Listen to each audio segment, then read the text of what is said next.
আমার বাচ্চার মৃত্যুর খবর শুনেও হসপিটালে আমার স্বামী আমাকে দেখতে আসেনি, ওই মেয়ের সাথে রাত কাটাচ্ছে। 7 দিন হসপিটালে থেকে আমি বাড়ি ফিরি। বাড়ি এসে প্রথম কলটাই আমি আমার বাবাকে দিই। বাবাকে বলি, বাবা আমাকে এসে নিয়ে যাও তুমি। আমার বাবা আমাকে জিজ্ঞাসা করলো, তুমি কেমন আছো?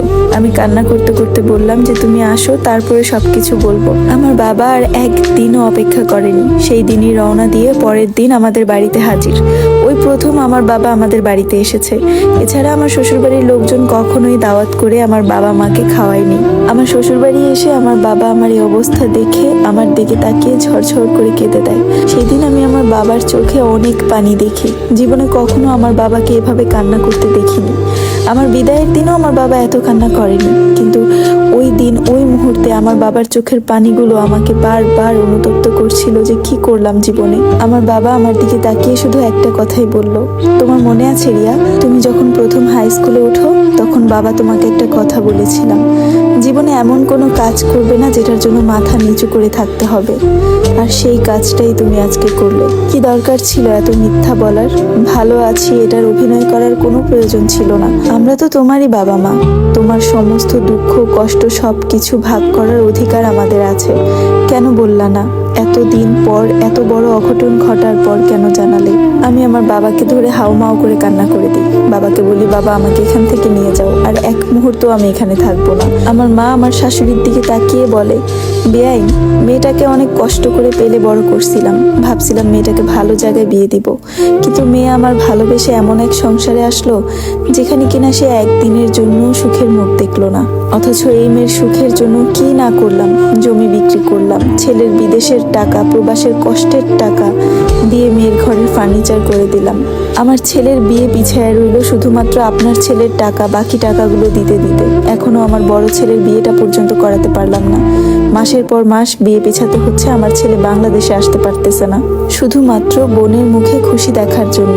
আর এই ভাই যদি শুনে বোনের এই অবস্থা, একটা বারো ভেবেছেন কি করবে?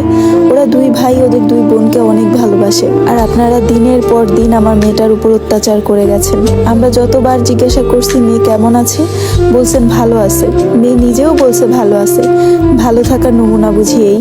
আমার শাশুড়ি মাটির দিকে তাকিয়ে বলে, বেয়াই, আমার ধারণা ছিল না আমার ছেলের এই অবস্থা হবে। আমার ছেলেটাও নষ্ট হয়ে গেছে। জানি না কোন পাপের ফল আমি পাইছি, কিন্তু আমার ছেলে আমারও কথা শোনে না। আমার শাশুড়ির ওই কথাগুলো শুনে আমার শাশুড়ির জন্য আমার খুব মায়া হচ্ছিল, কিন্তু আমার স্বামীর জন্য আমার বিন্দু মাত্র মায়া হচ্ছিল না।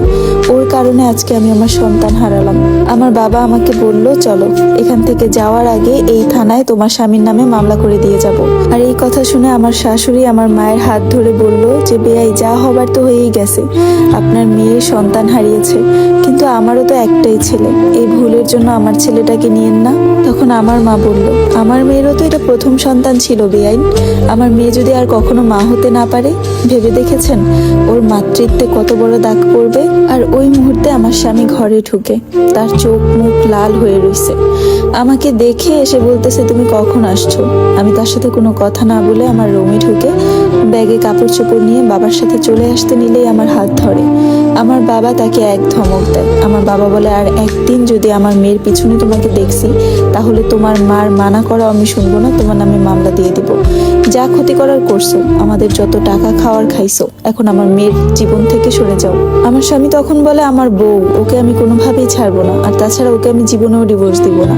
আপনারা নিয়ে যান, সমস্যা নেই, কিন্তু ওকে আবার আমার কাছেই আসতে হবে। আমি আসার সময় তার দিকে ঘৃণার চোখে তাকিয়ে শুধু এটাই বলে আসছিলাম, আমি মারা যাব তাও আর কোনোদিন তোমার কাছে ফিরবো না। তোমার প্রতি আমার এতটাই ঘৃণা সৃষ্টি হয়েছিল, তারপরও আমি তোমার কাছে ছিলাম, কিন্তু শেষমেশ তুমি আমার মা হওয়ার ক্ষমতাটাও কেড়ে নিলা। আমার প্রথম সন্তান তোমার কারণে মারা গেল। একটা বার তুমি হসপিটালে আমাকে দেখতেও যাওনি। এই পুরুষ জীবনে কোনোদিন আর ঠিক হবে না, তাই আমি আর তোমার জীবনে কোনোদিনই ফিরবো না। তখন আমার স্বামী আমাকে সান্ত্বনা দেওয়ার জন্য বলে, একটা সন্তান গেছে তো কি হয়েছে, আমরা আবার চেষ্টা করব।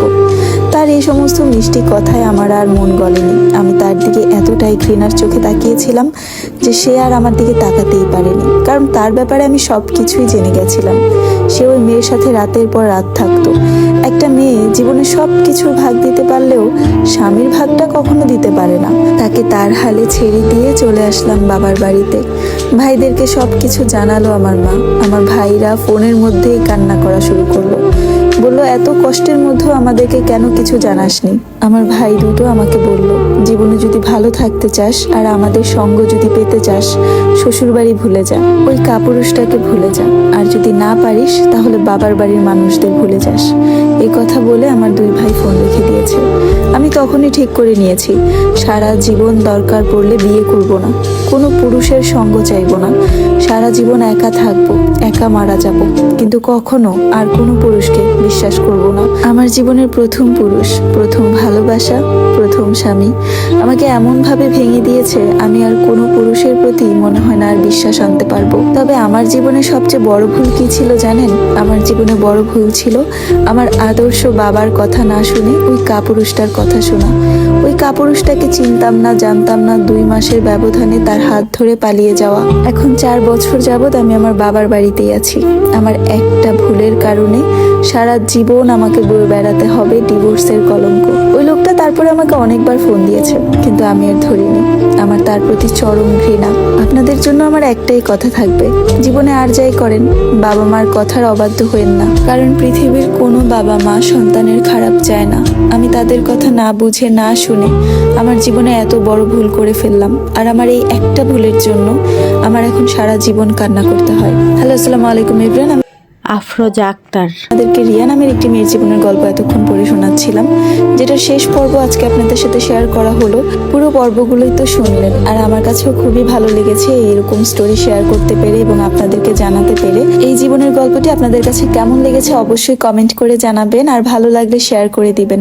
আর এরকম বাস্তব জীবনের গল্প শুনতে সাবস্ক্রাইব করে পাশে থাকবেন। কালকে আবার একটা নতুন গল্প নিয়ে আসবো, যেটা আরো বেশি সুন্দর হবে এবং আরো বেশি শিক্ষণীয় হবে। আল্লাহ হাফেজ।